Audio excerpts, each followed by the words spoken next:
We learn from history, don't we? Hopefully we learn from our mistakes as a society, as a race.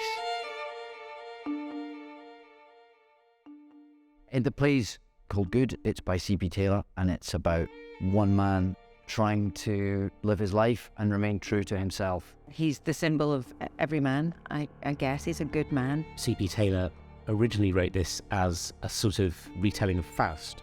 It's a play about a good man's descent into the abyss. He slowly is seduced and deceives himself into what is a better life for him, but at the cost of a lot of people in his life.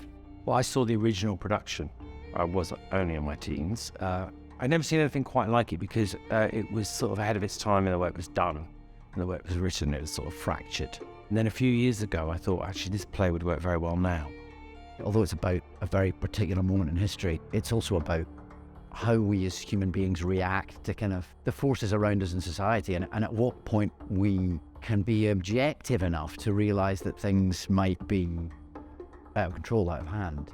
I mean, I think it is a very bold play because it doesn't ask, and this is one of the other reasons I was really drawn to it, is it doesn't ask the easy questions. So it's sort of really it puts you as an audience member into this very difficult place where you're sort of identifying with a main character. I think the play has a sort of relevance.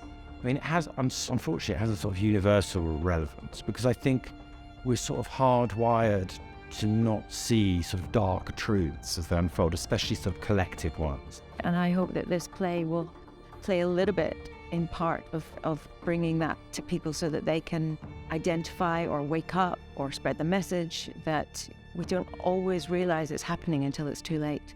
We learn from history, don't we? And hopefully we learn from our mistakes as a society, as a race. And clearly what happened in Germany in the 30s, it was a mistake. But clearly this was not something that should have been allowed to happen and must never be allowed to happen again.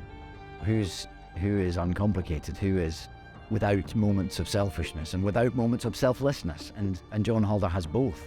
And that, I think, is what makes the journey he goes on all the more fascinating and chilling, actually, because I think we can all see ourselves in John Halder to some extent.